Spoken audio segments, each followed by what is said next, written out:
নমস্কার, প্রণমামি জগৎ জননীতে আপনাদের স্বাগত। বিবেকানন্দ ভারতবর্ষের সমুদ্র হিমাচল জুড়ে পদব্রজে ভ্রমণ করেন। তখন তিনি দেখেছিলেন ভারতের মানুষের দারিদ্রতা, কুসংস্কার, অশিক্ষা ও ধর্মের নামে অধর্মের বাড়বাড়ন্ত।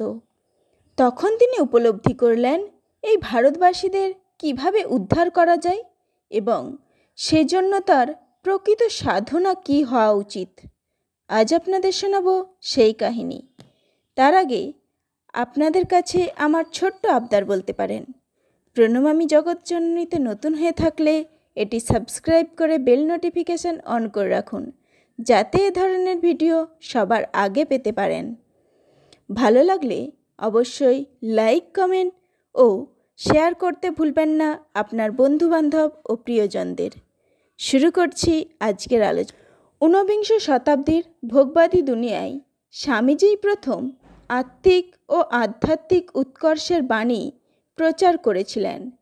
তার শিকাগো বক্তৃতার মধ্যেই প্রচ্ছন্ন রয়েছে বিশ্ব আধ্যাত্মবাদের নবজাগরণের বীজ। স্বামীজি কোনো নির্দিষ্ট ধর্মের প্রচারক রূপে বিশ্বের দরবারে আবির্ভূত হননি। তার ধর্ম বিশ্বজনীন, তার ধর্ম মানবতার। তিনি ভারতবাসী সহ সমগ্র বিশ্ববাসীকে ভ্রাতৃত্ববোধের মন্ত্রে দীক্ষা দিয়েছিলেন। বিশ্ব মানবতার ইতিহাসে তিনিই সেই প্রথম ব্যক্তি যিনি চরম প্রতিকূল পরিস্থিতির মধ্যে অজানা অচেনা বিদেশের মাটিতে দাঁড়িয়েও ভিন্ন জাতির, ভিন্ন ধর্মের, ভিন্ন ভাষার মানুষদেরকে হৃদয়ের অন্তঃস্থল থেকে উৎসারিত ভালোবাসায় প্লাবিত করে ভাই ও বোন সম্বোধনে অভিষিক্ত করে এক অভূতপূর্ব আত্মীয়তার পরাকাষ্ঠা দেখিয়েছিলেন। শুধু ভারতের নন, সমগ্র জগতের, সমগ্র মানব জাতির কাছে তিনি এক আদর্শ মহামানব, যার কণ্ঠে ধ্বনিত হয়েছিল শাশ্বত ভারত আত্মার শাশ্বত বাণী। জীবে প্রেম করে যেই জন, সেই জন সেবিছে ঈশ্বর। মানুষই ছিল তার আরাধ্য দেবতা, মানুষের কল্যাণই ছিল তার জীবনের ব্রত।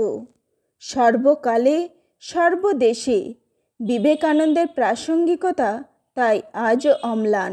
ঊনবিংশ শতাব্দীতে যখন বিশ্বের সঙ্গে তাল মিলিয়ে পরাধীন ভারতের বাংলাতেও নবজাগরণের ঢেউ এসে লেগেছে, জীবনের সর্বক্ষেত্রে পরিবর্তনের দিগন্ত সূচিত হচ্ছে, সেই সন্ধিক্ষণে মহামানব বিবেকানন্দের আবির্ভাব। 1863 সালের 12 জানুয়ারি কলকাতার শিমুলিয়ার বিখ্যাত দত্ত পরিবারে তার জন্ম। বিশ্বনাথ দত্ত ও ভুবনেশ্বরী দেবীর 10 সন্তানের মধ্যে ষষ্ঠ হলেন বিলে।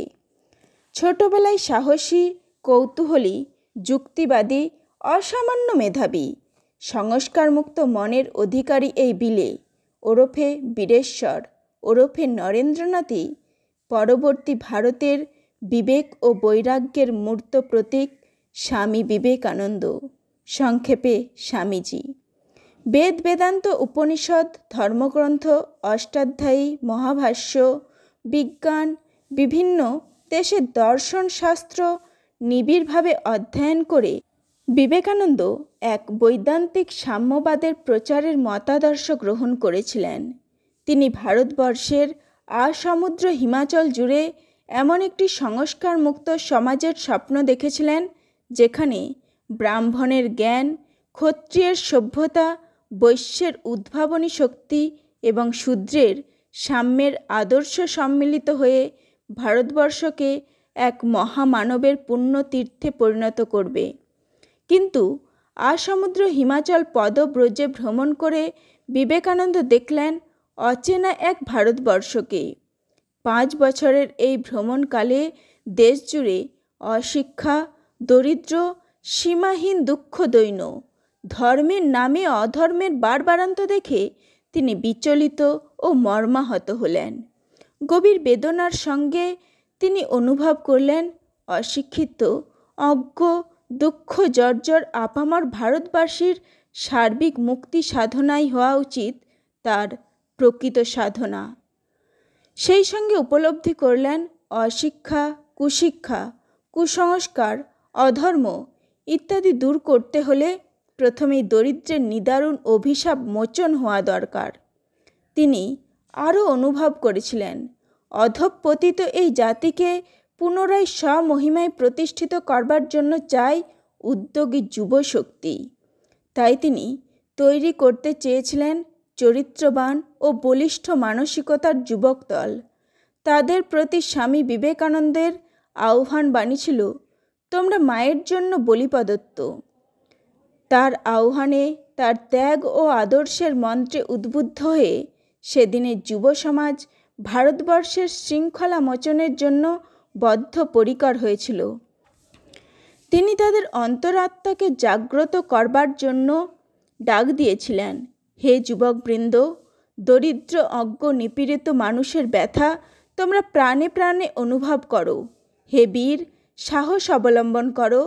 তোমরা বড় বড় কাজ করবার জন্য জন্মেছ, লক্ষ্যে এগিয়ে যাও। তিনি দেশের যুব সমাজকে বোঝাতে চেয়েছিলেন, তাদের জীবন কেবল ব্যক্তিগত সুখের জন্য নয়, তা দেশের জন্য, দেশের মানুষের জন্য। তার একান্ত দৃঢ় বিশ্বাস ছিল, একমাত্র যুব সমাজই পারে তার সমস্ত খোল নলচে বদলে দিয়ে ভারতবর্ষকে তার পূর্ব মহিমায় ফিরিয়ে আনতে। তাই পরাধীন ভারতবর্ষকে বিদেশি অনুকরণ ও অনুসরণ ত্যাগ করে আত্মসন্ধানে উদ্বুদ্ধ করবার জন্যই তিনি বজ্রগর্ভ কণ্ঠে ডাক দিয়েছিলেন, ওঠো, জাগো, তোমার প্রাপ্য অধিকার তুমি ছিনিয়ে নাও, লক্ষ্যে পৌঁছবার আগে থেমো না। আজ তার জন্মের 150 বছর পর দাঁড়িয়েও আমরা মর্মে মর্মে বুঝতে পারি তার সেই দিনের সেই অনন্য সাধারণ চিন্তাধারা কতখানি সঠিক ছিল। আর আজও তাই তিনি কি ভীষণভাবে প্রাসঙ্গিক। মাত্র 39 বছর 5 মাস 24 দিনের ক্ষণস্থায়ী জীবন হলেও বিবেকানন্দের জীবন যে কতখানি ঘটনাবহুল, কতখানি ত্যাগ তিতিক্ষায় ভরা, কতখানি বিশ্ব মানবতার আদর্শে সমুজ্জ্বল, তা সীমাবদ্ধ আলোচনায় কখনোই বুঝতে পারা সম্ভব নয়। দক্ষিণেশ্বর রামকৃষ্ণ পরমহংসদেব, কাশীপুর উদ্যানবাটি, বরানগর, শিকাগো ধর্ম মহাসম্মেলন, ইংল্যান্ড, মিস মার্গারেট নোবেল অর্থাৎ ভগিনী Nivedita, J Goodwin, Ramakrishna Mission, Belur মঠ, এরা সবাই এ সমস্ত কিছু বিবেকানন্দের মহাজীবনের সঙ্গে পড়তে পড়তে জড়িয়ে আছে, যার বিস্তারিত আলোচনা না হলে তার জীবনের ওপর প্রকৃত আলোকপাত হওয়া সম্ভব নয়। সারাটা জীবন তিনি যে মতাদর্শ প্রচার করতে চেয়েছেন, তাতে বারবার নানা রূপে নানাভাবে তিনি চরিত্র গঠনের কথা বলেছেন। তিনি মনে প্রাণে বিশ্বাস করতেন এবং বলতেন, চালাকি দ্বারা জগতে কোনো মহৎ কার্য হয় না। তিনি আরও বলতেন, পৃথিবীতে একটি জিনিসই আমি ঘৃণা করি, বুজরুকি। বিবেকানন্দের জীবন সম্পর্কে বিভিন্ন বইতে, বিভিন্ন পাণ্ডিত্যপূর্ণ আলোচনা সভায় বিবেকানন্দের ঘটনাবহুল জীবনের উজ্জ্বল অধ্যায়গুলি সাধারণভাবে এত নিবিড়ভাবে আলোচিত হয় যে তার লেখক সত্তাটি বহু ক্ষেত্রেই অনালোকিত থেকে যায়। তাই আমাদের অনেকেরই অজানা যে তৎকালীন সময়ে সহজ সরল কথ্য ভাষায় অন্যতম প্রধান প্রচারক ছিলেন বিবেকানন্দ। তার লেখাতে সেই সহজ সরল কথ্য ভাষা ব্যবহৃত হয়েছে অনায়াস দক্ষতায়। বস্তুতপক্ষে লেখক সত্তার উত্তরাধিকার তিনি তার মা বাবা দুজনের কাছ থেকেই জন্মসূত্রে পেয়েছিলেন। তার পিতা সুলোচনা নামক একটি উপন্যাস রচনা করেছিলেন, যদিও তা অন্যের নামে প্রকাশিত হয়। তার মা কবিতা লিখতেন, প্রতিদিন নিয়ম করে বই পড়তেন। বিবেকানন্দের বিস্ময়কর ইংরেজি জ্ঞানের পটভূমিকাও তার মাই রচনা করেছিলেন। মায়ের কাছেই হয়েছিল ইংরেজি শিক্ষার হাতেখড়ি। পরবর্তীকালে তার লেখক সত্তার বিকাশ আমরা বহুলাংশে দেখতে পাই তার অনন্য সাধারণ সৃষ্টিসমূহের মধ্যে।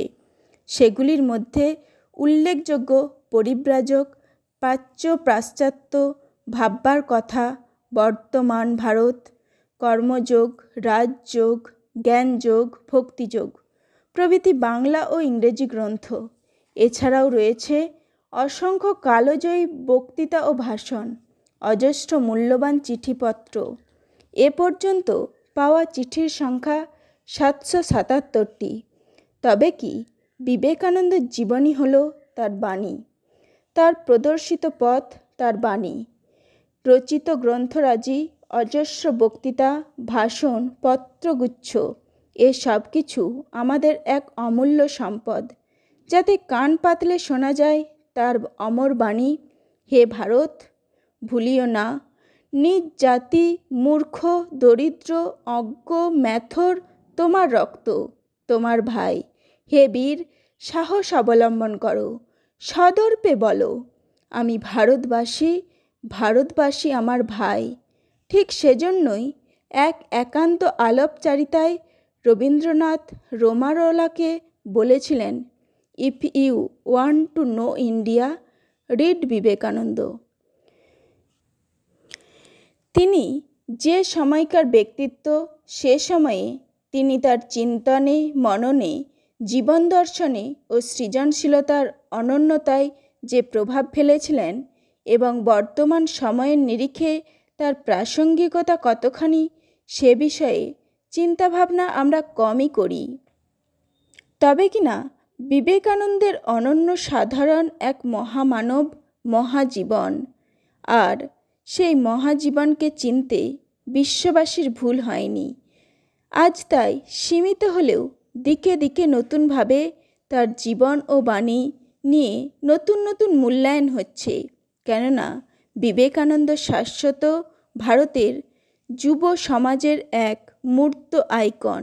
হয়তো আরও শত শত বছর অতিক্রান্ত হবে, বিবেকানন্দ তেমনি ভারত আত্মার, মানব আত্মার মূর্ত প্রতীক হিসেবে আমাদের হৃদয়ে জাগরুক থাকবেন।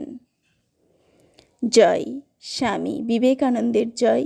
আজ এখানেই শেষ করছি। ধন্যবাদ।